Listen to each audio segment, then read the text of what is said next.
Okay, good afternoon, good morning, good evening from wherever you are joining all across the world for this virtual session, this webinar.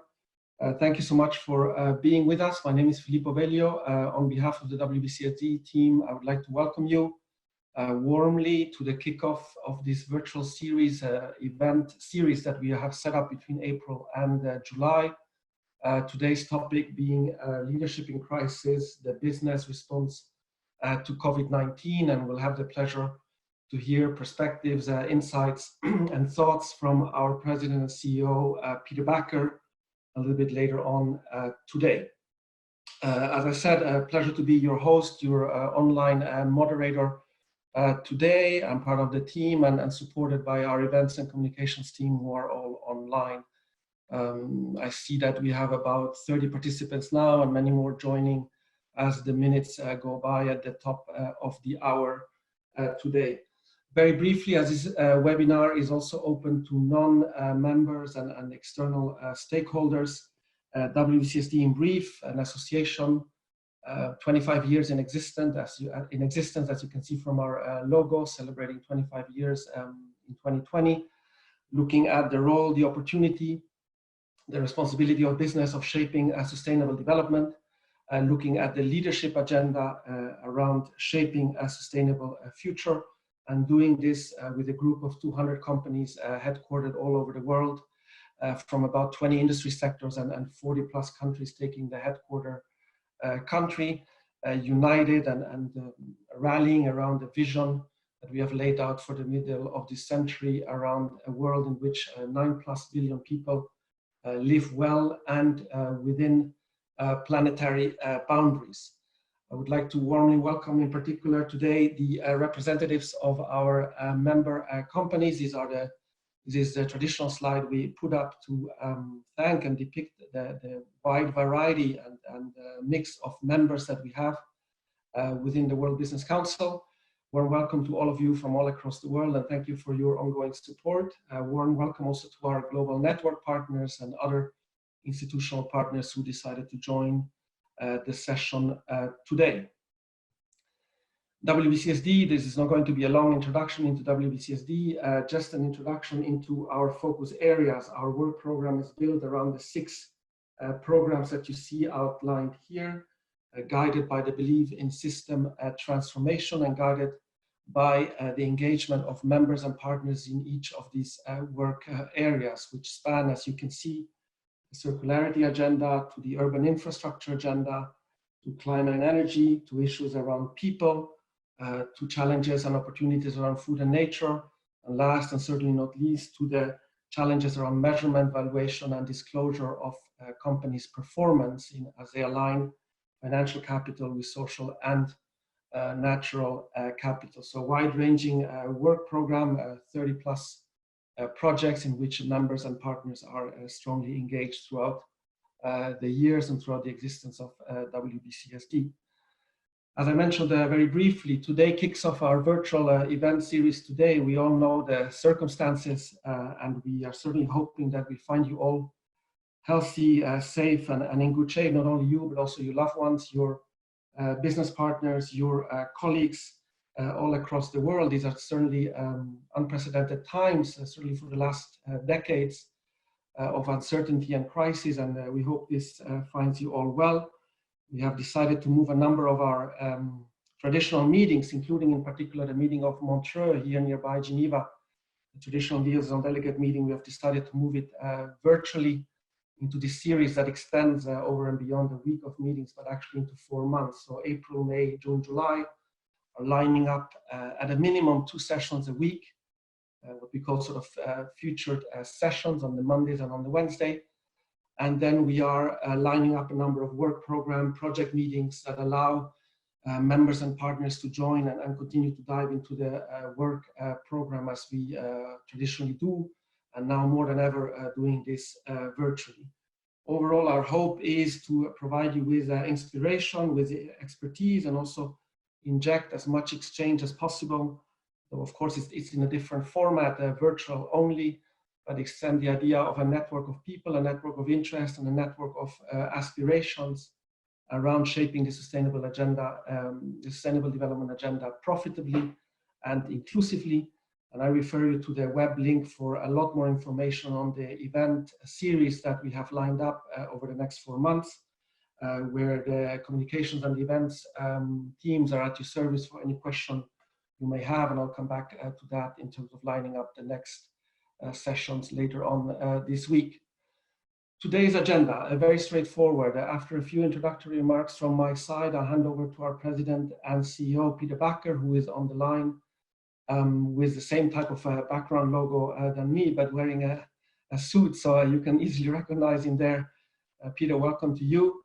We will integrate as much as possible. We did a similar session this morning with the same slides to reassure you, so we haven't changed anything. But we have integrated as many questions and comments as possible from our participants. I'll come back on these housekeeping issues later, but we really want to build hopefully a little bit of interactivity through this online mean. And then we will wrap up the session after about 60 to 70 minutes. It depends a little bit on the participation, of course, of you in the audience, depending on the number of questions. Allow me very briefly a little bit of housekeeping, which is always necessary around the webinars and web-based interactions. First and foremost, the fact that we are recording the session is also for the benefit of members, partners, and other people who are not able to join today for various agenda reasons. They regularly ask us for that recording. They ask us also for slides and of course also session participants. So we will make all of this available. We will make as much information available out of each event that we're actually hosting as part of this series. And a little bit of housekeeping also with regard to the interactions. As you can imagine, will be over 50 shortly.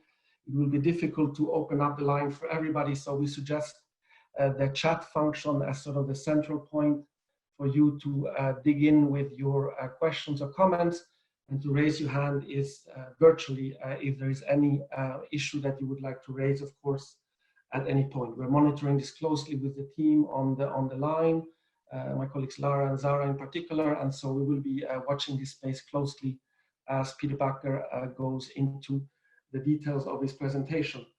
Another one, allow me this one to conclude, but it's a traditional slide we put up around a number of rules and regulations for WBCSD meetings, the issues around antitrust. So we would please like to ask all of you in orally or in writing to refrain from discussing anything that could be competitively sensitive, such as the topics outlined here: pricing and costs, bid strategies, capacity additions in the future or reductions, customer issues or output decisions. So we thank you for complying with this rule within the WBCSD governance, and we trust that you understand that this is necessary for the meetings to run smoothly also from that point of view. Today's speaker, as I mentioned, Peter Backer, our President and CEO for the past 9 years. We're very warmly welcoming him. We are dialing in from all different places of the world, including Peter and I, so we're all in different locations. And I take advantage of this introduction then to hand over to you, Peter. I will be guiding the slides, but I'm at your service for the clicking demands, and I will do that as of now. Peter, over to you. Thanks so much, Filippo. And I would argue it's not so much the suit that gives me away, but the haircut. That's how you best recognize me. Anyway, next slide, please. Good. So good morning, good afternoon, good evening for wherever you may call in. This is supposed to be the opening day of Montreux, and obviously that has not happened for obvious reasons. It's even this slide, you know, you may recall this slide. I used it in Lisbon when we had the council meeting there in October of last year, telling you that global politics was failing us, that the Greta Thunbergs of the world and her generation are watching us, that we see social tensions rising everywhere, and that the environmental pressure points are now really becoming emergencies around the world. We since then have seen the COP26 in Madrid become a failure. Despite real good input from our member companies, from basically all businesses that were out there in Madrid, the actual agreement coming out of Madrid did not reflect this sense of climate urgency. On the next slide, please. So I've been saying all along last year that we need to work harder to simplify sustainability. There's loads and loads of things we can talk about, but the real priorities are climate change, now called the climate emergency, nature loss or biodiversity loss, and inequality. And obviously in today's context, health and health systems should be added to those priorities. On the next slide, the year started pretty good. In Davos, the World Economic Forum in early January, stakeholder capitalism was the theme of the week. It was only a month or 6 weeks prior to that in the USA, 182 CEOs of large companies signed a declaration by the US Business Roundtable, saying that shareholder capitalism is no longer the sole objective of business, but that it is all about stakeholder capitalism. I myself, I think the week of Davos, wrote a piece called The Triangle of Stakeholder Capitalism. Unless business puts science-based targets first, whether it's climate or nature-based targets, implements a governance along the lines of TCFD, and discloses standardized ESG information to capital markets, we will never get capitalism on the right track. I've said, and I'll still say today, that capitalism itself isn't the problem. It's the incentives and the scope of what we call capitalism that we need to change. And obviously all these elements and all these changes are being brought together in our Vision 2050 refresh, which we started in the early part of last year and are supposed to deliver in October of this year. But I'll talk a bit about that later, because with the current crisis unfolding, we need to do more work to make sure that Vision 2050 reflects the latest insights. So next, please. I think coming into 2020, WBCSD itself was looking good. Number of companies that are joining us is growing. Their commitment to sustainability is really stepping up. Sustainability more and more comes into the center of every discussion nowadays in business. Again, illustrated well by the global risk report that opened the World Economic Forum this year in Davos, where for the first time the top 5 global risks were environmental or environmental related risks. So illustrating the need to put sustainability high on the agenda. The voice of business is now really present on all global political events. COP26 it is in Glasgow would have been, COP15 on biodiversity, but also the Global Food Summit, which will be organized for the first time in 2021, where WBCSD and through us, the member companies, have direct access to policymakers to argue in favor of more sustainable policies. And then the last thing we see is companies are really stepping up their commitment to targets.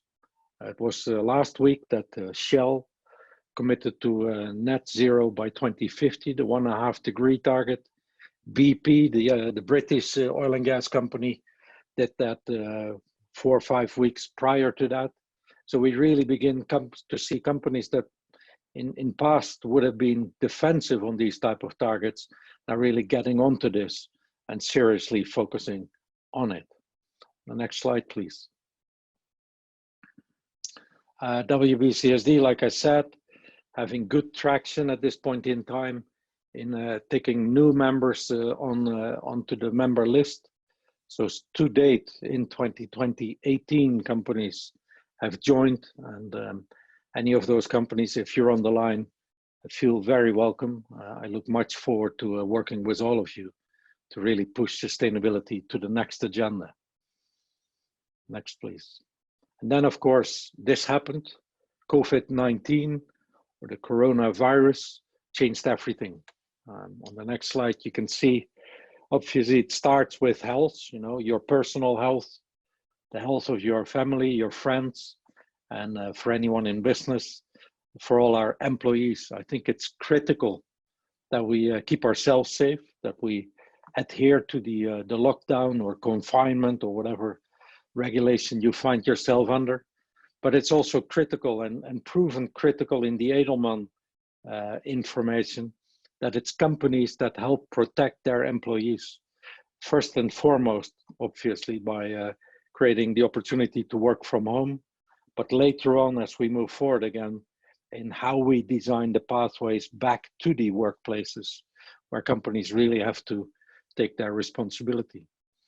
We've seen significant impact on the planet. In this case, short-term, short-lived as it may be, the positive impacts. You know, I said this morning, when I look out of the window here in Switzerland, we've seen blue skies for the last 3-4 weeks. There's no trail of airplanes in the sky. The photo here is taken from India, where for the first time in decades, it's possible to see the Himalaya because of the lack of air pollution. But obviously, this crisis has many more phases and has deep implications in our economic system and in our global supply chains. Large companies, the ones that WBCSD tends to work with, are at this point in time still looking good. But many small and mid-sized companies find severe survival pressures on their businesses, and many may actually not make it through this. The other clear indicator is that the number of unemployment is rising rapidly, most starkly so in the USA, where I think in the first 3 or 4 weeks since the corona crisis has led to close downs or lockdowns, there are now more than 20 million people registered as unemployed. But we've seen it in other parts of the world as well, and that may well have lasting impacts on the economies, but also on the livelihoods of people in those systems.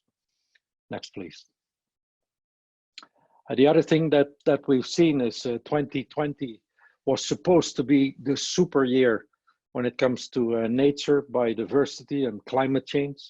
Was a whole host of large-scale events and conferences that were planned. You can see here on this slide by the red crosses that many have been postponed or even cancelled. The World Conservation Congress is now moving to January 2021. COP15 in China has already been postponed. COP26 for climate change has been postponed.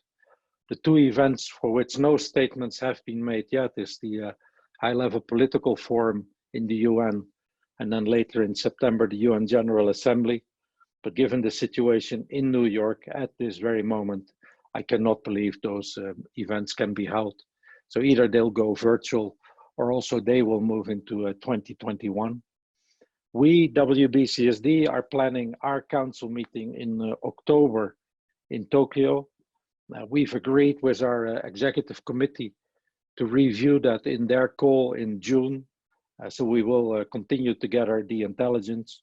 But in all honesty, I would be amazed if in October we feel that this meeting can actually go ahead. Whether or not Japan at that point in time will be safe is one question. But even if it is safe, whether all our global members will feel comfortable to start traveling again and meeting in a faraway place is questionable. So it will be reviewed in June, but I would actually expect it to be part of the meetings that are being delayed. So instead of 2020 being the super year, I guess 2021 will become the super duper year.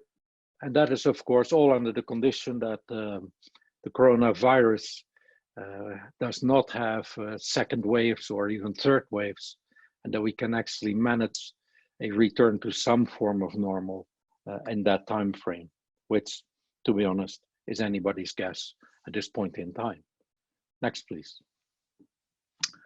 This is a cartoon that somebody sent me, which kind of is funny if it wasn't so serious, of two scientists looking at the flattening of the curve of the corona crisis, not really being aware of the much bigger curve that is coming their way behind them, and that is that of climate change, which is to say that the corona crisis, with all its human suffering and health risks and the really close to every person's impacts, is a material shock to our lives, to our systems, to the supply chains that businesses operate. But we cannot underestimate nor forget that climate change, biodiversity loss, and some of these other global challenges are still there and will require our full attention. I've seen quite a lot of articles or statements appearing in which it is said, well, because COVID-19 is happening, we must now double down on climate change. I've even seen statements that climate change and COVID-19 are interlinked. I myself am a little skeptical about that point of view, but we have reached out to the leading scientists in the world to see what is the case that can be made when you look at biodiversity loss or climate change for future shocks like the pandemic we are seeing today. And some of that is on the next slide, where you see some of the headings, if you keep clicking, of scientific articles, studies, extrapolations, basically all saying the same thing. Climate change will increase the risk of pandemics, will certainly increase the risk of shocks to the system. But if I'm honest, it is building blocks of that argument, not yet a coherent story that is out there. So again, just like we did in 2012, 2013, when we basically helped invent science-based targets in what we then called Action 2020, we have reached out to the science community, and then on the next slide, you see the first answers I got from them. These are the links that people need to consider when we want to understand the interdependencies between climate change, human impacts, and these diseases like the COVID-19. I'm sure science can make a perfect sense of a graph like this. I told them that for business purposes, we need to find even simpler versions of it. But we will make this part of Vision 2050, the long-term impact of COVID-19, because it is important that we have a good case, both inside companies, where companies who are struggling now with survival mode, with cash straps, to make sure that sustainability stays on the agenda, but also externally towards policymakers, that we make the case that when large-scale economic stimulus packages are being put in place, they are putting in place in a way that they also address climate change in order to reduce future-oriented risks. The next slide, please. So the economic outlook is, of course, on everybody's mind in business. You see at this point in time, very different perspectives emerge. The top left, you see the front page of the Financial Times of this week, where P&G, Procter & Gamble, showed unprecedented organic revenue growth because a boom of consumers staying at home in cleaning products and other of their products. But at the same time, in the same week, you saw the sales numbers of cars in Europe tanking 55% compared to last year, even 85% in Italy. And with the lockdowns now strongly continuing into probably May in Europe, similar or even worse numbers could be expected for April. So depending on the business your company is in, you will see very different impacts on the results in your company. And that leads to all kinds of speculations by economists and journalists out there that suggest we're going to go into very deep recession. It's undecided at this point in time whether that will be a V-shaped, an L-shaped, or a U-shaped recession, whether it will take a few months to recover, or some even argue a few years. So I guess in terms of outlooks, and therefore in terms of managing company results, we're entering into a pretty unknown territory, and we understand that every company will have to be having very serious look into what that means for their operations. The next slide. We, of course, argue that the sustainable business leadership remains crucial. For what I just said, there are serious links to be made between these risks of future shocks and the ill-preparedness that COVID-19 has demonstrated in many companies in almost all supply chains in the world. And sustainability is going to be a key element to come out of this. Basically in two types of arenas. First, what are the short-term recovery scenarios? Because we're in the crisis now. I would argue, and you can see it on the WBCSD website, where we have collected more than 100 examples of how companies are currently responding to the COVID-19 crisis. But the next step is, what is the pathway to recovery when the confinements are lifted, when the economy is returning towards some form of normal? How do we actually manage the returns of our employees to the workplace in a way that is safe? How do we open businesses? Where can consumers access the business again, and where will it take much longer? So all these scenarios now need to be developed. And of course, I would argue equally or even more important, what are the long-term lessons we should learn from this COVID-19 crisis and the shock it brought to our economies? Where can we see vulnerabilities in supply chains, and what in the future, in terms of improved risk management, should we put in place to better manage this? And then last but not least, the Edelman Trust Barometer of early this year has now been followed up in a special report of trust in the coronavirus, where there's basically two statements made. First, employees really look at their employers, i.e. at the companies, to get reliable and fact-based information, because in a number of countries, the information that is given has been politicized, and employers ought to be giving their employees the facts. But secondly, what is coming out of that report is the way that a company responds to this crisis is really going to be very important in the reputation that the company will have going forward. The next slide, please.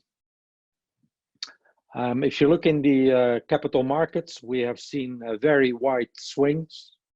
In the early days of the crisis, and particularly when the crisis came to Europe and a little later to North America, there was a very drastic decline in stock prices. Equally optimistic, I would argue, has the bounce back been. I'm not so sure the current levels are totally reflective of the remaining risks of this pandemic. But the other thing we have seen, and HSBC put out a really powerful report, also Bloomberg did some interesting work, showing that the more sustainable companies are now more successful, i.e.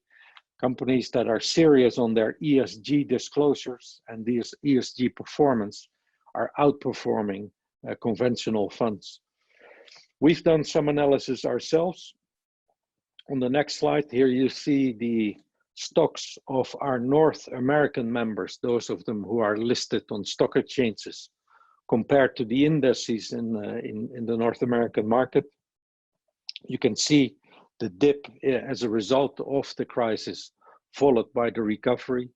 And what we see is that the WBCSD members are outperforming the index by 10%.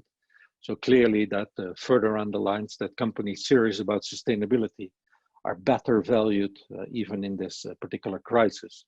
Similar analysis on the next slide for Europe, where 67 of European members are listed, and their outperformance is 8% during this crisis period. So again, ESG or serious sustainability companies outperforming the market in this crisis is good news for any of the companies online that take ESG serious.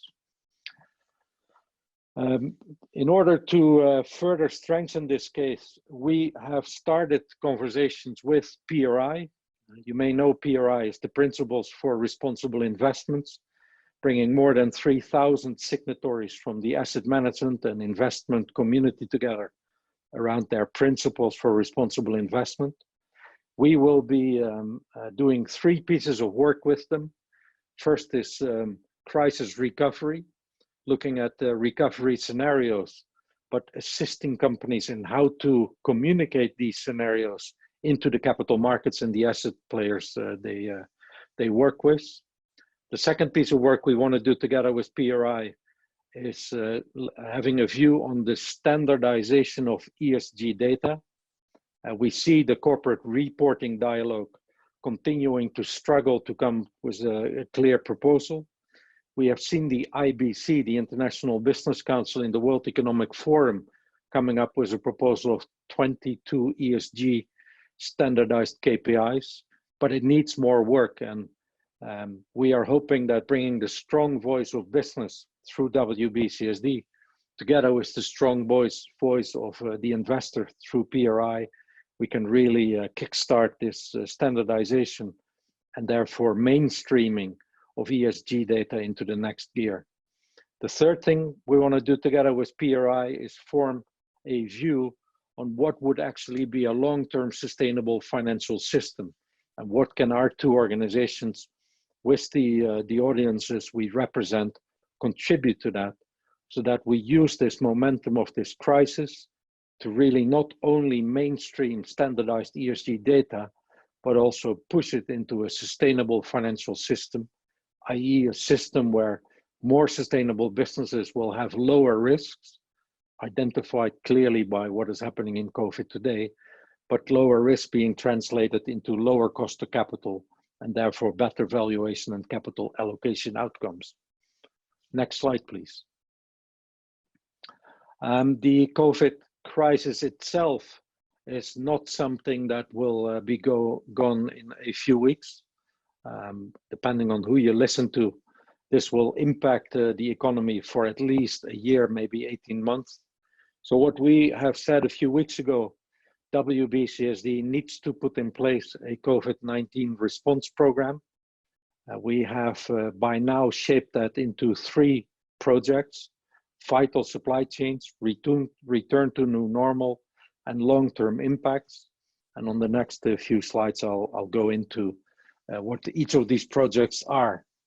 The first one, vital supply chains, looks at the short-term value chain resilience to start off with the food system, because probably the worst thing that could happen today in this whole strange social environment in which we now all operate is that the food system collapses and food shortages emerge in different parts of the world.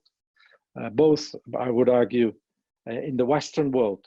Like I said, more than 20 million people in North America alone unemployed. Having access to food remains a critical item that we need to ensure. But at the same time, farmers needing enough workers on their fields to harvest the produce that they are growing is equally important. So that should be essential labor that is allowed to travel to and from their work in an obviously safe environment. All the way down to the cashiers and other people working in supermarkets to make sure that we have access to the food. And that is basically the Western view of things. If you go to places like India or other emerging markets, where people who work on day loans have lost their income, their livelihoods are immediately pushed into poverty, and their outlook for access to food is an even more difficult one. And we must make sure that these food supply chains are in place, and therefore Diane Holdorf is leading this project. We'll be looking at 3 things. What can business do to create a rapid response platform? What can we do to create a recovery blueprint? And thirdly, what collective action from companies, but with partners, with governments, can we put in place to really make sure that the food system continues to deliver the food that all people need? The second project is called Return to New Normal. On the next slide, please. Which has 2 work streams. The first one is, as and when we return back to the workplaces, how do we ensure employee health? We in the WBCSD, for our offices, have started to work on what would it actually take to bring people back into the office, which ranges from all kinds of things on, do we actually measure people's temperature when they come in? the questions we want to ask our people. How do they come mentally out of the confinement, the working from home space, all the way down to which coffee machine do we use, and how do we produce our or make our food, our lunches, and how do we do that all in a safe way? Well, if it's difficult for a small organization like WBCSD to work out, then we can only imagine it's much more complex in the really large operations that some of our members operate. So this particular project will bring together the best practices. We'll share them as fast as we can between companies so that all of us can be bringing our employees back in the safest possible ways to the workspaces once the circumstances allow that. On the next slide, it's not only the employee health, obviously, that needs to be worried about, it's also the business health. So what are the scenarios for returning to normal? When can we start reopening plants and offices and retail stores? In which speed, in which parts of the world can that happen? What does that mean for the risk profile of businesses? So how do we integrate that into enterprise risk systems?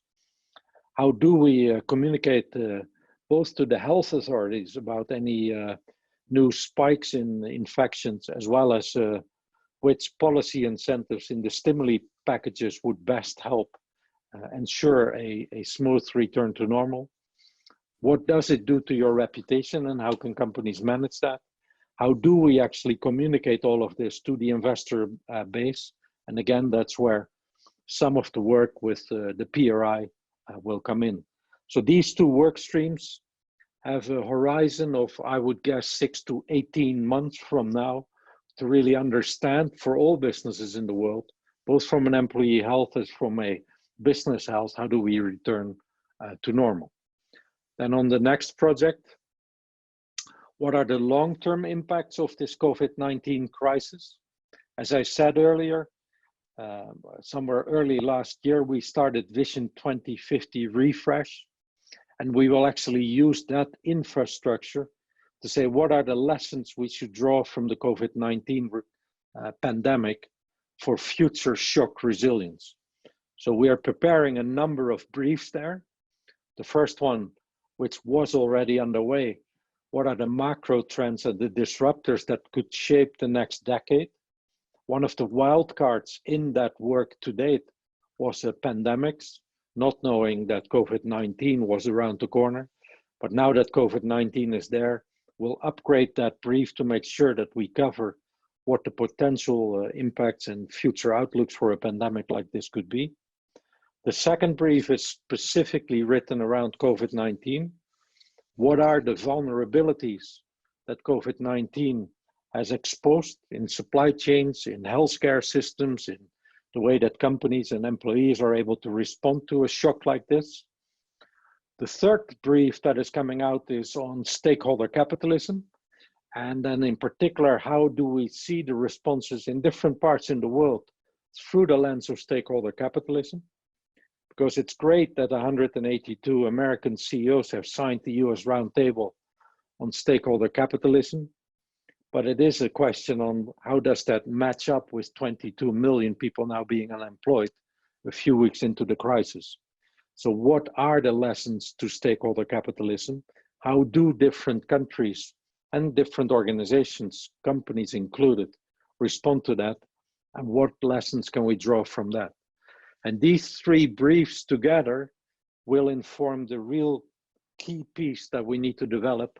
And that is, how can we make the system, the supply chains, your operations, the healthcare systems more resilient to future shocks? As I said, we'll be working closely with science to make the strong case, or as strong as possible a case, to see how climate, biodiversity loss, inequity are linked to future shocks to our system. Mix that with the lessons we learned from the COVID-19 shock to really get to what should companies individually or collectively do, and how do we work together with public systems like the public health care to make sure that for future shocks, we draw the lessons and we are better prepared to deal with them even when they come. So this really will be made part of Vision 2050, will be published as part of Vision 2050, but obviously the briefing documents that are mentioned on the right of this slide will come out in the coming months, so that we really enter into a dialogue with all the companies in the membership and outside parties as well. The next slide, please. Parallel to all this, we, together with some of our individual companies and other organizations, are giving inputs into the advocacy that is currently going on. So letters were sent to the leaders in the G20 to talk about the food system and avoiding a food crisis. The Green Recovery Alliance in Europe was making sure that the voices were put in to say that with all these economic stimulus packages being put in place in Europe, let's make sure these are not just stimulating the old economy, but actually try to build a better economy. And I'm sure many more of these type of letters, articles, reports will be coming out. And we will ensure that your voice through our access to these initiatives will be heard. Next, please. In Lisbon, I ended with this slide, I believe, where I said it's either us that will lead or all of us that will fail. I would argue this slide is still very relevant today. It is really up to business to lead. We see very different levels of responses in countries, governments around the world. It is businesses who run global supply chains. It is businesses who have direct responsibility for the employees in their factories and offices. And it is businesses who will have to decide, how do we bring our employees back in a safe way into our operations and find our ways through the economic challenges that are out there. And unless we manage this responsibly, again, we will collectively fail. So the case for sustainability being important remains strong. And therefore, on the next slide, you will see that we continue to push to bring the membership criteria of WBCSD to the next level. In March, a few weeks ago, we had our EXCO meeting where we proposed to improve, following my initial comments on that in Lisbon, to tighten up the membership criteria for companies in WBCSD along 4 axes. So we suggest to make 1.5 degrees, i.e. an ambition to achieve net zero greenhouse gas emissions no later than 2050, a membership criteria. We think companies should set similar ambitions in line with the emerging nature and biodiversity targets. We think all member companies should declare their commitment to respect human rights.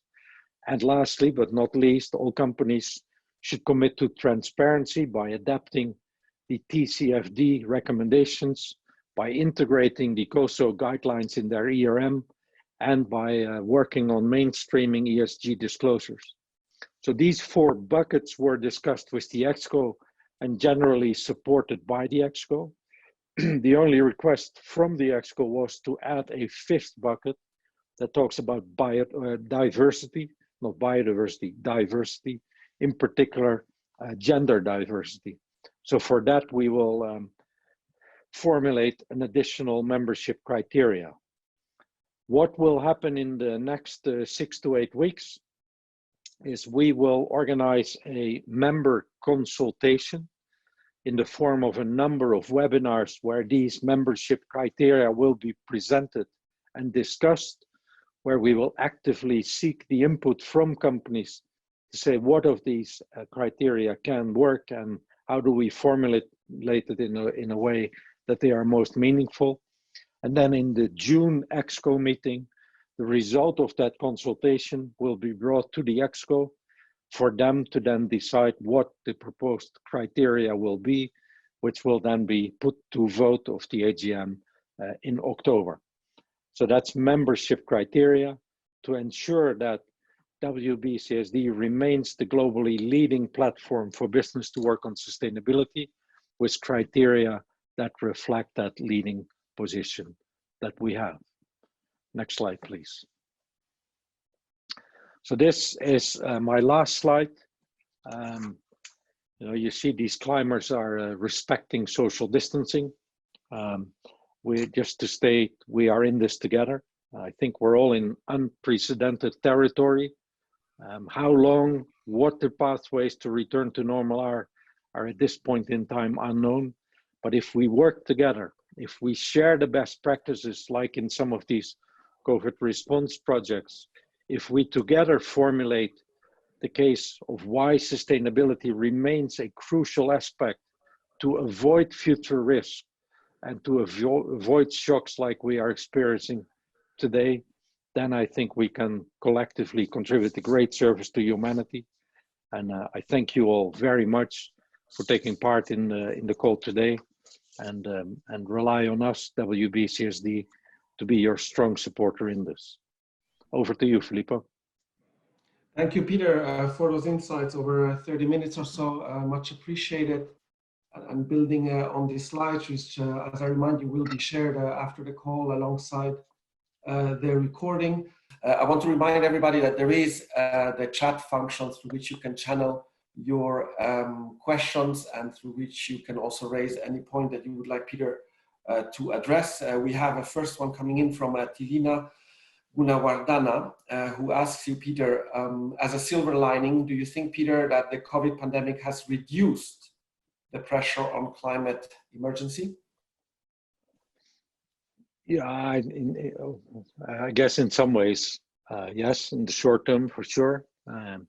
I don't know, I look up out of my window every day and I don't see any trails of aeroplanes, and it's been remarkable blue skies since we've been at home. That could just be the seasonal impacts, but it's certainly part of the lower emissions. I think I saw one or two articles indicating that indeed the emission pressure on climate in the recent months has declined significantly.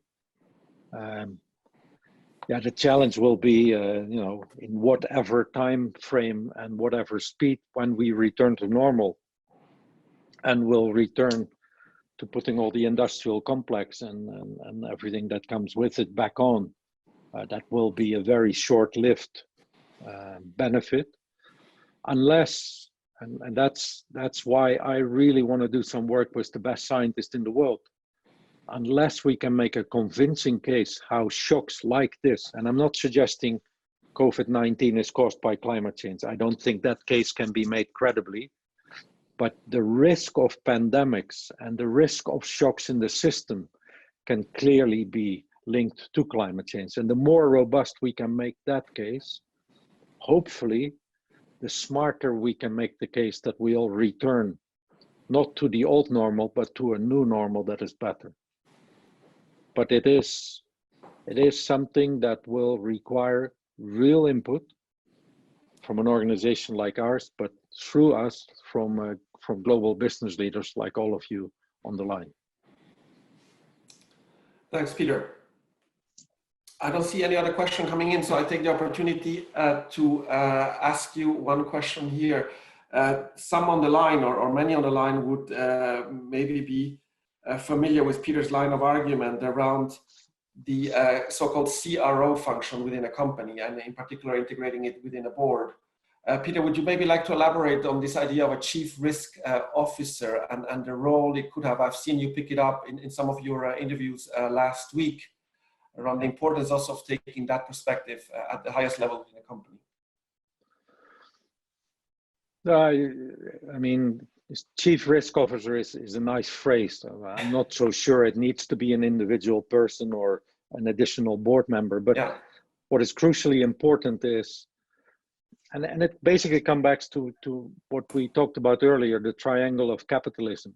I am very clear, and if nothing else, this COVID crisis proves that capitalism in its current form cannot continue to be successful. It exposes inequity around the world and within societies that can just not be sustained and will lead to massive social unrest. We need to fundamentally change the course of capitalism. And we're not throwing capitalism away and all become communists. That's not what I'm suggesting.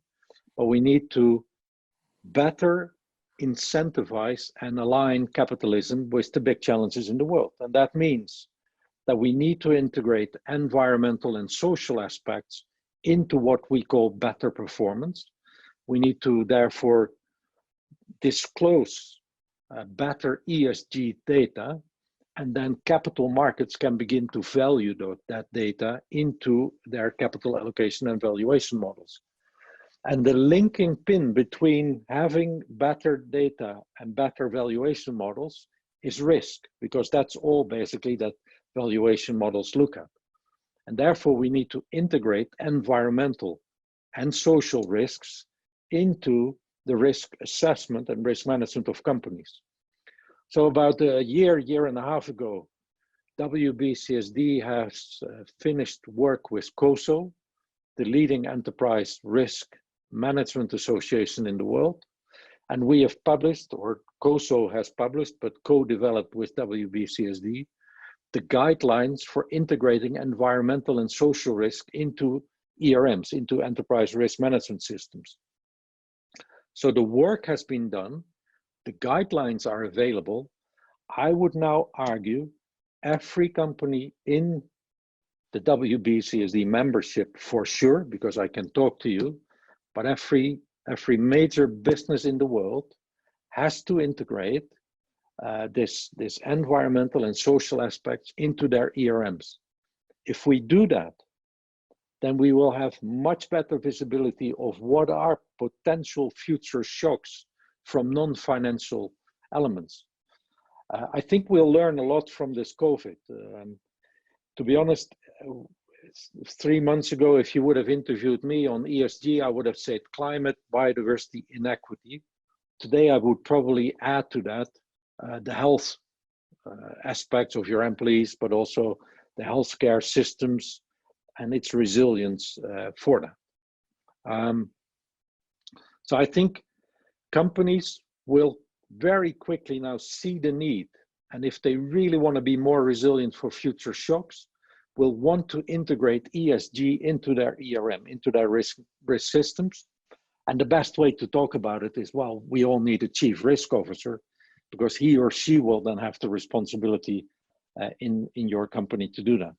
It could in practice be the CFO, it could be the COO, it doesn't really matter where you do it, but it really, what matters is we need to integrate all aspects to make a truly integrated capitalism, and therefore to really move towards this stakeholder capitalism that we all talk about, but very few of us really practice. Thanks, Peter. Two tactical questions, if I may, very briefly. Will there be, I think it's Takeda-san who is asking it, will there be any other working groups related to COVID that will be coordinated by WBCSD? Any other? Well, I think initially our response will be along the 3 projects that I identified. So they basically have 3 time horizons, if you want. The vital supply chains, initially focused on the food system, is looking at what is the risk of food system collapsing in the next, call it 6 to 12 months. Yep. The return to normal project is looking, I would guess, horizons of 6 to 18 months. And then obviously the long term, the Vision 2050 type of, how do we make ourselves more resilient to future shocks, we'll be looking at, yeah, I guess the 2020, 2030 horizon. I think those are the 3 projects that we have developed so far. Should there, out of that work, or for instance, out of the conversations that we're now starting up with PRI or with the scientific community, should there be need for further work streams, we'll be happy to join them, but or like usual, always in conversation with our members. Exactly. Peter, a question around the membership criteria, the idea that you presented, that, you know, a discussion with members that will kick off consultation, and then taking it all the way throughout 2020. A question here from Yuri about the additional criteria. Should we commit everything at once, or should the existing members as well commit in addition to new members? How do you see it, sort of the applicability and the timeline for these criteria around the membership? No, I think that's probably the most important element that we will have to discuss with members and get a feel for what members are comfortable with during the consultation period. When we went to the EXCO with our first suggestions, we basically focused on what are the areas where membership criteria need to be strengthened to make sure that we really, as WBCSD, can say that we're the leading platform where leading companies come together to work on sustainability. So again, the 1.5 degrees, nature targets, human rights, the transparency governance, and now added the diversity ones. But the conversation in the EXCO was already, what type of grace period do we give companies on these targets in order to adjust themselves or to set these targets or to be able to meet them? And to me, that's undecided. You know, those of you on the line who know me, you would expect me to say that I want everybody to comply with everything on January 1, 2021. And I don't actually see any reason why you shouldn't.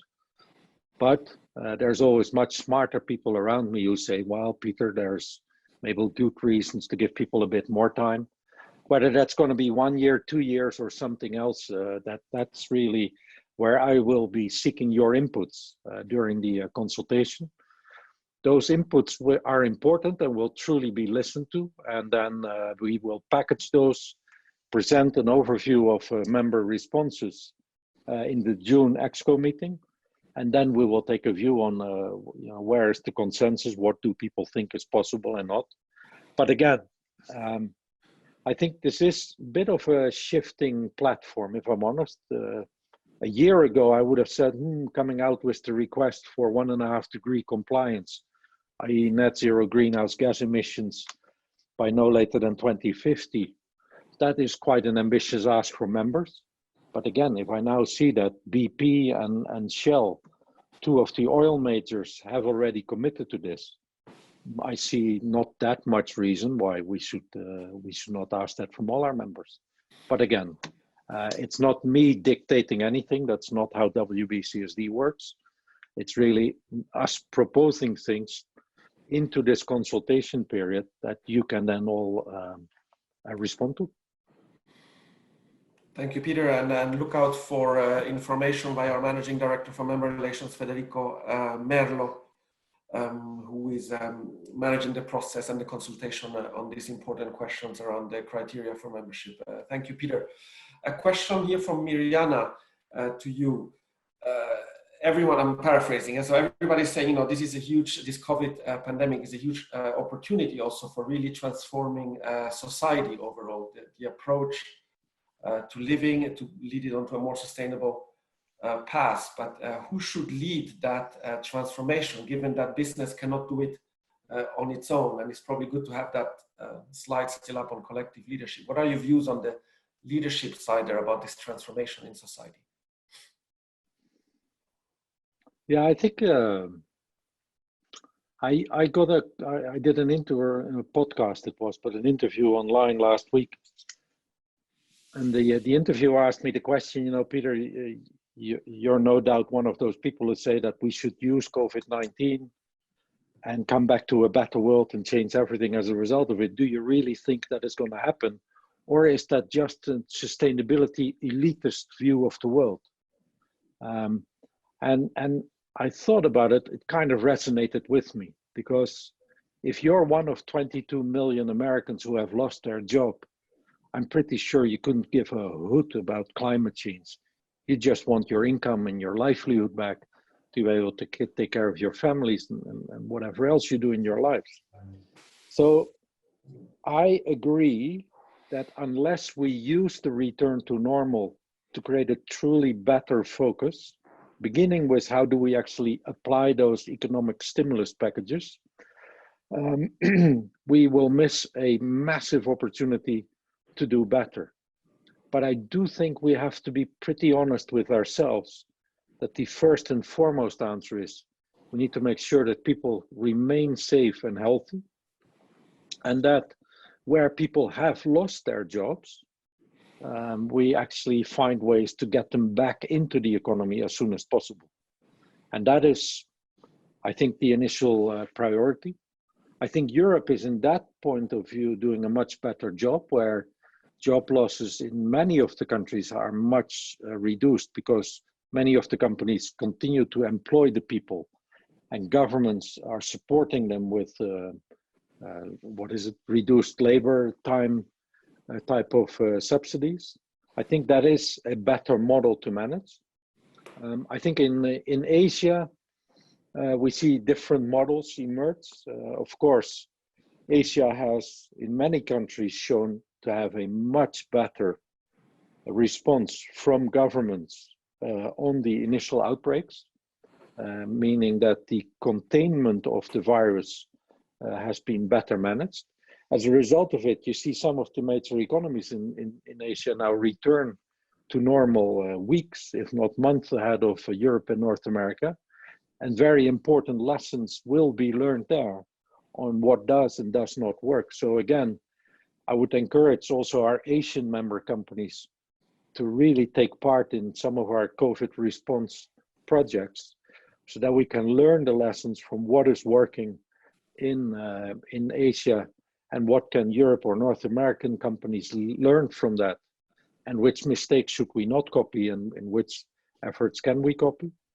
I think the one thing, and this is, you know, without politicizing the conversation, because that's never wise in a business association, I think the one thing that this pandemic learns is that business alone can't fix this.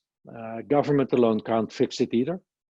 If anything, government responses in a good number of areas have shown that public health systems will continue to need a lot of our time and investments.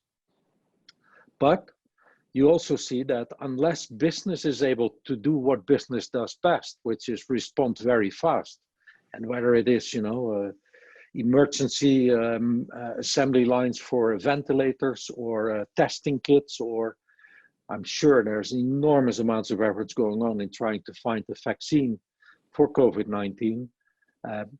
If we can get business and government to work really closely together, then we stand a better chance to deal with this. And one of the most practical examples of that, and that's going to be a really interesting case, where if anyone has inputs to give me, would be really welcome. Now, business is one of those places, once we return to offices and other workplaces, where a lot of people will come together, where they will do their work, and then they go back to their personal lives. And that's one of those points where you could actually do a lot of testing. You know, I told my team, yeah, I would not be against everyone who comes to the WBCSD office. We measure their temperature, we ask a few questions to ensure that they have no symptoms of this virus. We collect that information, we share it with the public health authorities. Obviously, there's lots of ethical and privacy questions around that, but at the same time, it could be a real service that business provides. So should we do that? Would business be comfortable taking that role or not is one of those discussions that we probably never had before, but could become very relevant in the coming weeks and months. So in the return to normal employee health project, we'll be looking into that. And it'll be very interesting to see what companies and later on employees have to say on that. So many things to still research.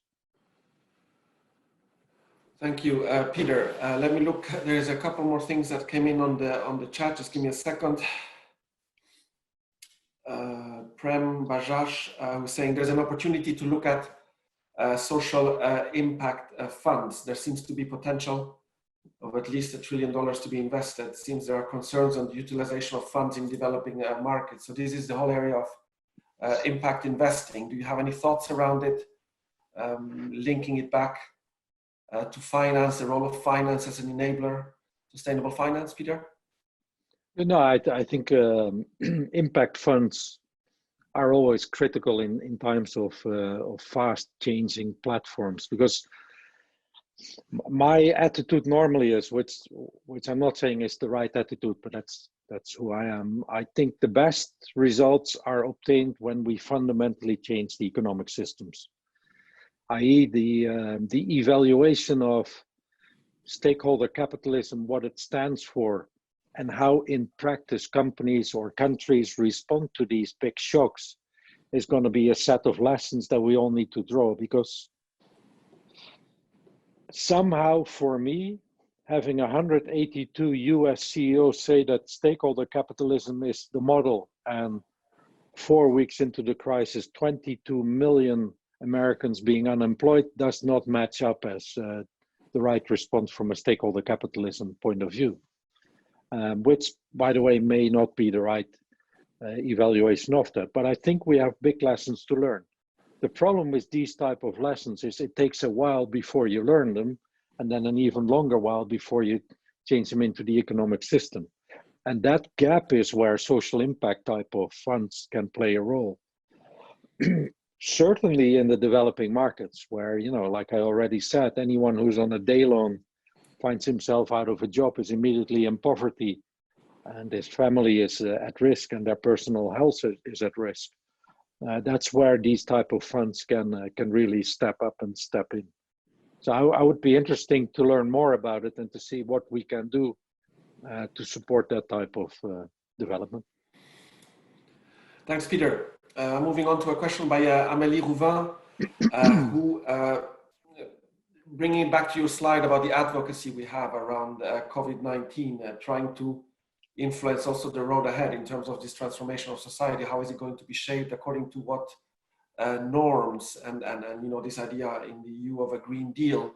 Do you have any thoughts around the best way to influence from an advocacy perspective, states, governments, around the allocation, the responsible allocation of funds post-crisis in that particular regard? Yeah, I've been personally a bit shy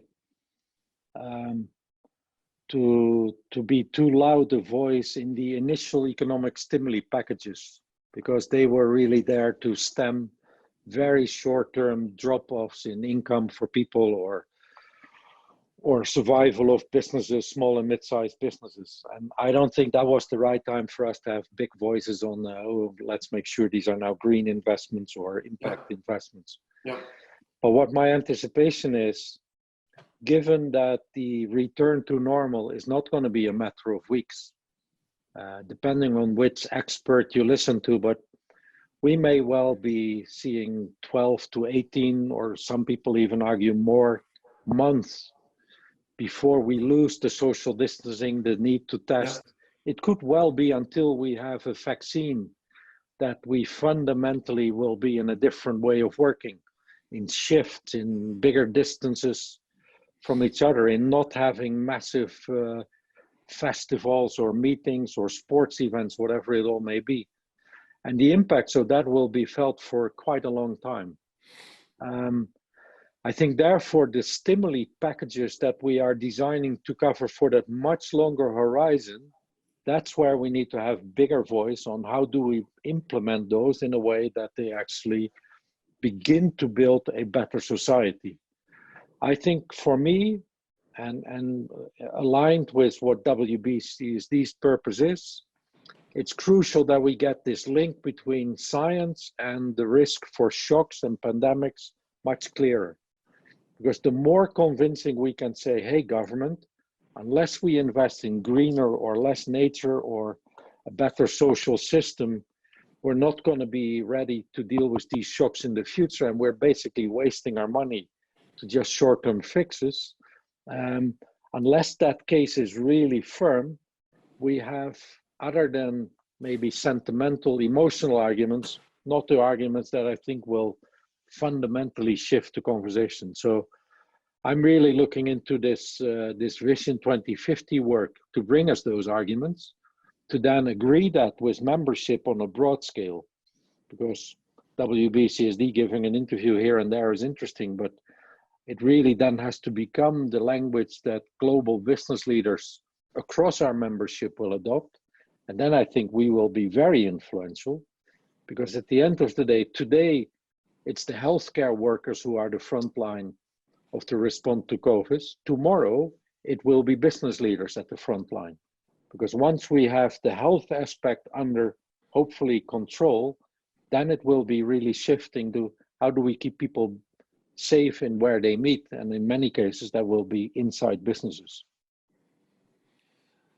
Thanks, Peter. Maybe on the back of this and connected to it all, of course, always, do you think, a question from Shankar Suvra, do you think that business and economic disruptions like COVID now, the pandemic now, would be sort of become a new normal that businesses and economies overall need to consider for all future strategy and policy making? For me, it's too early to give you a responsible answer to that. It's clear from the science that is already out there that as we create more and more dense human populations, as we enter into deeper penetration of natural systems, that the risk of these pandemics will only increase. It's also clear that if we look at the global economies that we've built, and COVID is probably the best example we ever saw, that within a matter of weeks, something that emerges in one part of the world is impacting every part of the world. So the risk of and the likelihood that these risks will actually have deep impacts will go up. But I need more scientific evidence to say these economic disruptions or health disruptions will become the new normal. I think the risk of those will go up. I don't think we should be prophets of doom by saying this will now happen every year. I hope not, but we certainly need to be better prepared in case they do happen. That's the one lesson that we don't have to argue much about, I would guess. Yeah, and linking it back to the resilience guidance work that we're trying to put together in the long-term views, absolutely. And maybe I take then the opportunity, Peter, to go back. I mean, as you know, one of the hot topics right now, as you alluded to, is the stakeholder capitalism. Is business really walking the talk? Is capitalism really transforming? On the back of the hopeful discussions and statements of the last few months, would you maybe care to share a little bit more insight into your triangle that you outlined earlier on in the year around the disclosures, around the ESG, and disclosures, enterprise risk management, and science-based targets? Could you go a little bit into that detail? Yeah. No, I think if anything, the importance of ESG, the environmental, social, and governance elements of company performance will become more important. What COVID-19 makes so clear is that if you do not measure your social impacts, your social risks, you have an important blind spot. So I think one of the outcomes is actually that in ESG, always a lot of talk is about climate change, biodiversity loss. I think the social aspects are going to be more important, will be a bigger part of the conversation. That's one.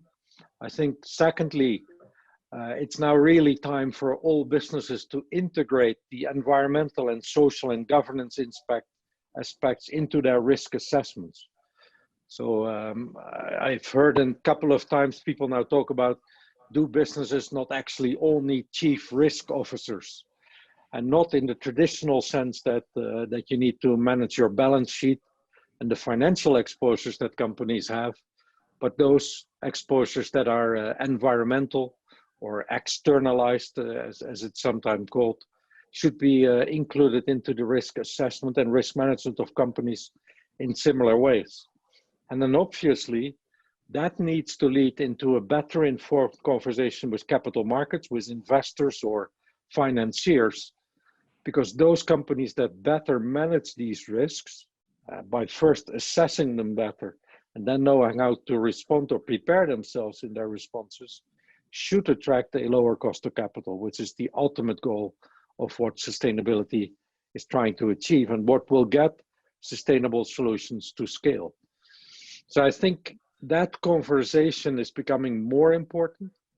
The fact that not looking beyond financial risks, will be very clearly made in this COVID-19 crisis, but it will require dedicated attention and a lot of collaboration with our member companies. The good news is that I think now about a year and a half ago, our Redefining Value team, together with the support of the Moore Foundation, has worked with COSO to create the guidelines for integrating environmental and social risks into enterprise risk management systems. So the tools to actually implement this in companies are available. And I would really encourage all companies in the membership of WBCSD, but beyond, to now look at these tools to start implementing them, because shocks like this, even though the size and the time frame of those shocks may not be predictable, are predictable and should be part of our risk assessments. Thank you, Peter. There is a question which I'm going to interpret indirectly, which links also back to this morning, Geneva time, when we had the first series of calls, which was around the membership criteria. You outlined the ambition of WBCSD to step up further the idea of this being a group of leading companies, of setting the bar high and really striving towards that systemic change. At the same time, the questions come in regularly about, well, what kind of quote unquote a grace period is there for members and or for aspiring members to play along that curve? How do you see some sort of evolution and grace period evolving in those criteria which we are aiming to step up in the coming months? Yeah, I think what we have done in the EXCO meeting in March is present the areas, the 4 areas that I showed on the slide of where we think membership criteria need to be a bit tougher to ensure that we're truly working with the leading companies. The areas were agreed in the EXCO, but the conversation was indeed about, well, what type of time period do we allow companies to be able to meet these targets? A year ago, I would have been a bit cautious, even around climate change, because 1.5 degrees, if you're in energy intense businesses, is quite an ambitious target to achieve. But if you look, last week it was Shell, the oil company, saying they will be net zero by 2050, adhering to the 1.5 degree target. BP did it a few weeks before them. So if the major oil and gas companies are able to make these type of commitments, I would argue most of our members should be able to do the same. I see little reason to give them more time than January 2021. But luckily, there are much wiser people around me who tell me that this is precisely what we need to use the consultation period for. So it's going to be a conversation in there. Is it the 1-2 year grace period for existing and entering members? I don't care so much about that period. I want to put the stake in the ground on the ambition, because if you're a member of WBCSD and you cannot commit to the science-based targets that are now so obvious, and for which the risks of not setting those targets are becoming so clear, then we're probably not the right platform to be part of. And we need to give a strong signal to the world that this group of companies is serious about these issues, but obviously in a way that companies do have a fair chance to actually implement it. Thank you. We have a question from a gentleman called Mark. The question is, are you seeing, Peter, any shifts in the sustainability discussions related to the specific issue of plastics, both on the benefit side as well as on the waste side, or regarding environmental issues? Yeah, I think with most of these issues, initially when COVID-19 was in the early almost panic type mode, these type of issues dropped off. Now I see plastic come back. Not only plastic, climate change, all the issues come back. We have started the COVID-19 response program, and many companies are very interested to be part of that. But at the same time, they also say, do not stop or pause your programs on issues like plastic or making the food system sustainable. I think as a public, as a member of the consumption society, you probably see two elements today. You know, anything that is wrapped in plastic is deemed to be safer to touch for given the COVID-19 risks. Actually, if you look into the facts of that, that's not so true, because the virus survives longer on the plastics than it does on most other materials. But that seems to be the impression that people have. So it's like everything, you know, we need to get back to the facts. We need to make sure that there where plastic is being used, we have the proper waste collection systems in place, and where possible, the recycling in place. And single-use plastic must still be significantly reduced or replaced by alternative packaging solutions. Thanks, Peter. A question around trust. It sort of seeps through throughout the presentation. Trust in business, trust in institutions generally is repeatedly at a low point, or certainly not where it could or should be institutionally. How do you see, as you know, crises make or destroy reputations? And in particular here, do you see this crisis maybe as an opportunity for big business in particular to regain an ascendancy with regard to public trust, to reframe also its role around its contributions to society overall? What are some of your thoughts around that? Yeah, I think like I said, the Edelman report on the response to COVID is quite telling. Basically, the upshot of that is the response that a company, and the same I think applies to a government in a country, has to the crisis, will do a lot for their reputation, good or bad. So I think you know, any crisis, any organizations responding to a crisis will have to be mindful of the impact it has on reputation. I think what is interesting, if you go to the WBCSD website, you will find a page that has collected more than 100 examples of how different companies are responding individually to the crisis. I've seen examples of companies who say, we guarantee that in this COVID crisis, we will not lay off any of our personnel. We will actively support our small and mid-sized partners in the supply chains with cash flow support. We will donate our production capacity or some of our products to the healthcare workers who need protection. So there's also all kind of great examples. Not to be disrespectful of those, but that's kind of in the CSR type of category.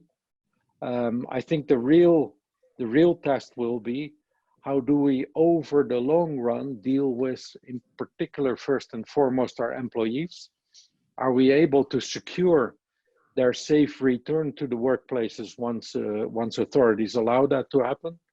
And are we able to steer through the economic impacts of all this with as few casualties in terms of employment as possible? Because if this leads to a deep recession with significant unemployment, that will erode the trust in business faster than anything, I would argue. Peter, maybe just to jump in on that with a question by a colleague, Tomas Serkovic, out of the Global Network Party in Ireland. The issue of executive remuneration. I mean, there's been a lot of discussions also of how that has been amplified in the public debate in terms of distrust. Do you think this will be a trend that will only get stronger, or how do you see this developing on the back of what you just said? Yeah, I haven't heard or thought deeply about how this particular hot topic will change as a result of the COVID crisis. Again, it will strongly depend on how deep and long the recession that will emerge out of this crisis will be.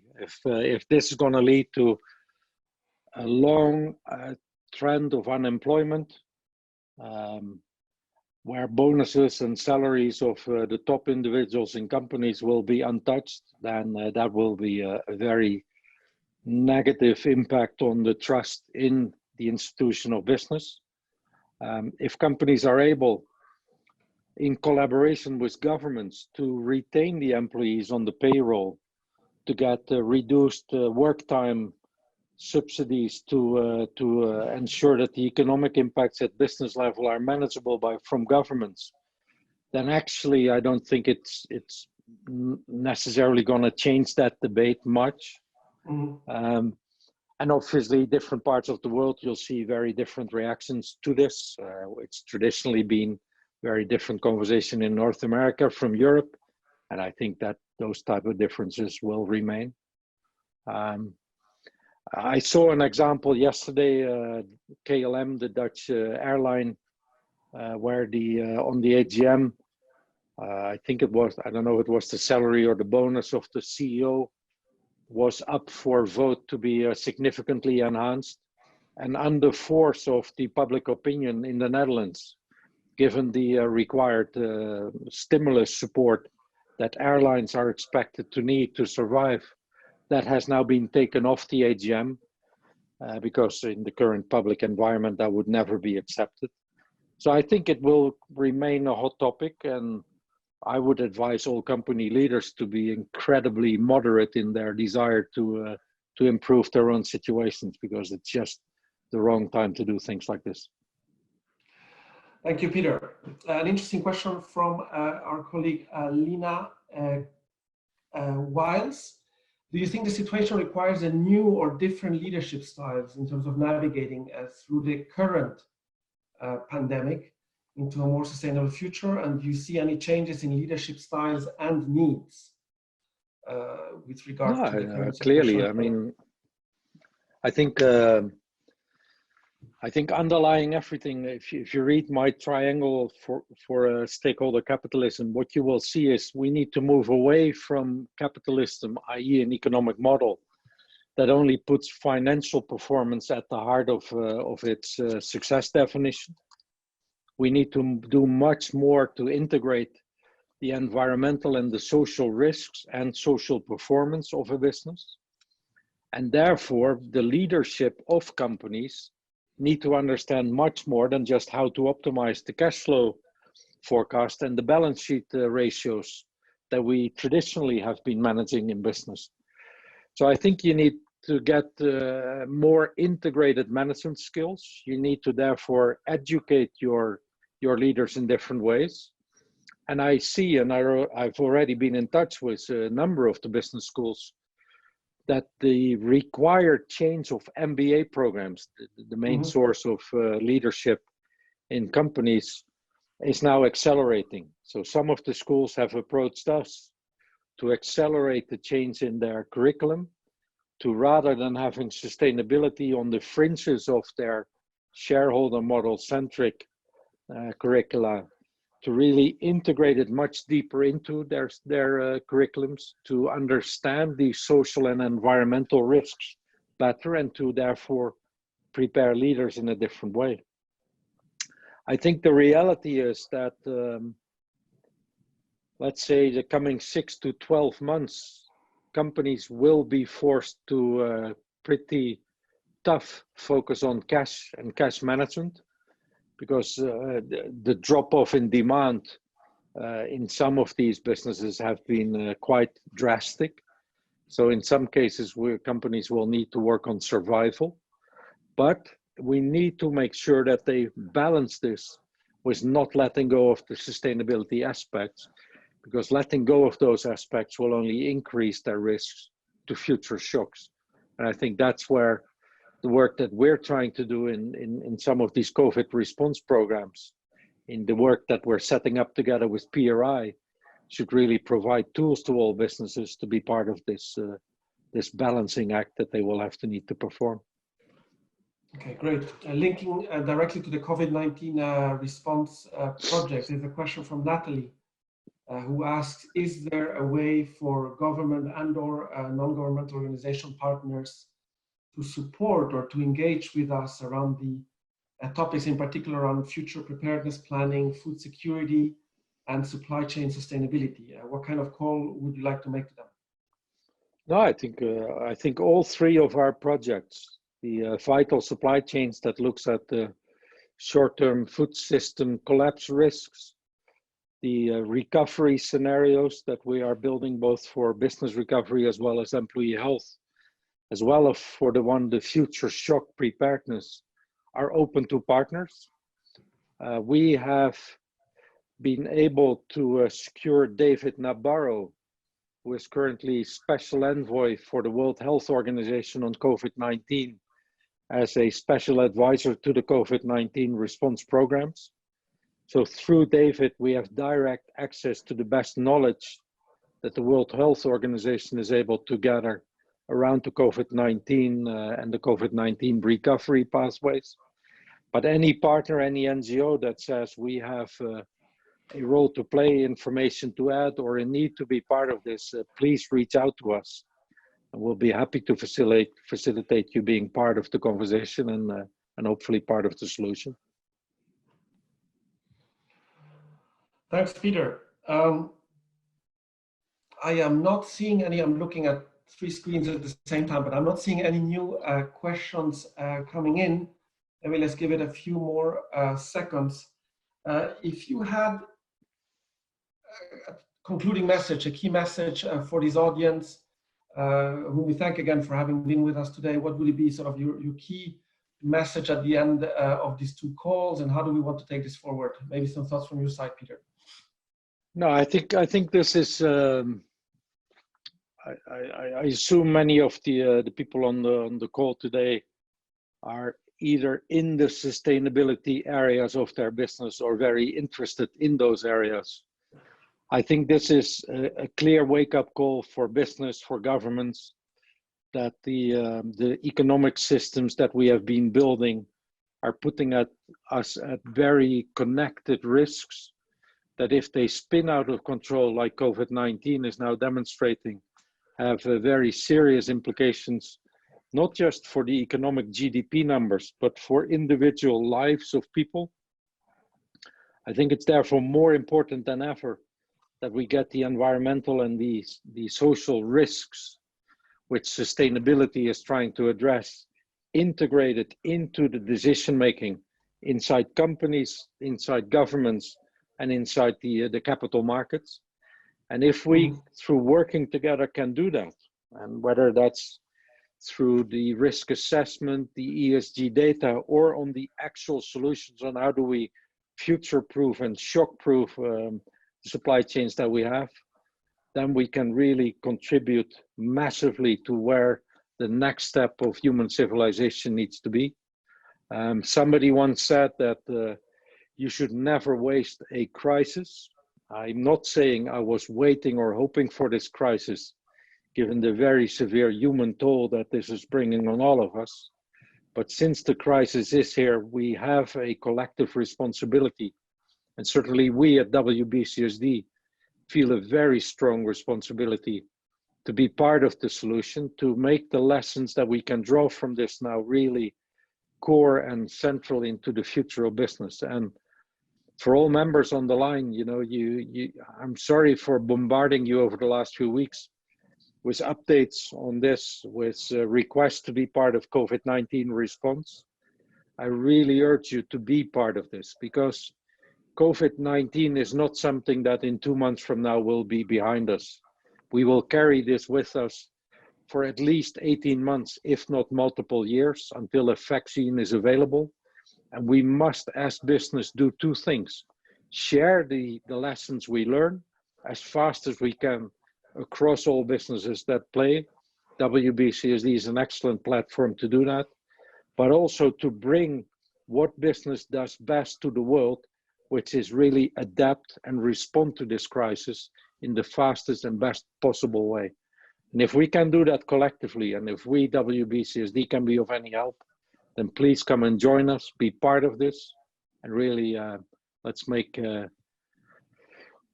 let's learn what we can and save as many lives as we can and protect as many livelihoods as we can, because it's really needed. Thank you. Thank you very much, Peter, on those strong words. We are wrapping up the session of today. I want to remind you that we will be sharing the slides and the recording of this session with all of you. So both the morning and afternoon discussions with regard to Geneva time. So all of you will get that information. The information will also be uploaded to our events platform. I also want to take the opportunity to invite you to visit our web platform around COVID-19. We've got over 120 examples of business action, business initiatives and solutions to address the immediate effects, the immediate impacts of this pandemic. We also have some thinking around businesses walking the talk or not, so linking it back to Peter's discussion on stakeholder capitalism, some key articles and insights and data analysis carried out most notably by a number of our member companies, and of course further insights into our COVID response program overall at WBCSD. So please, I encourage you to access it. It's easily accessible via the link that you see here. With that said, nothing remains for me but to say a big thank you to all of you. We wish you good health and safety first and foremost. We are open for business, we're open for feedback, we're open for questions and comments from all of you across the WBCSD community. If at any point you have anything to share, please do not hesitate to reach out at the email address there through our events team, events@wbcsd.org. And please join us and spread the word about this event series via the link that you see outlined on this particular slide. The virtual series will stretch over 4 months all the way into July. And we will see over the time of the weeks how we progress with regard to topics and insights, and adapting them, of course, also to the current reality to remain relevant and to remain adaptive to the situation as an organization. So with that said, I want to wish you all a good day, afternoon, or evening, wherever you are. And thank you again, Peter, for your time. And thank you all for being with us. Thank you very much to the teams that put this together. And we'll be back in touch very soon. Thank you so much. All the best. Thank you.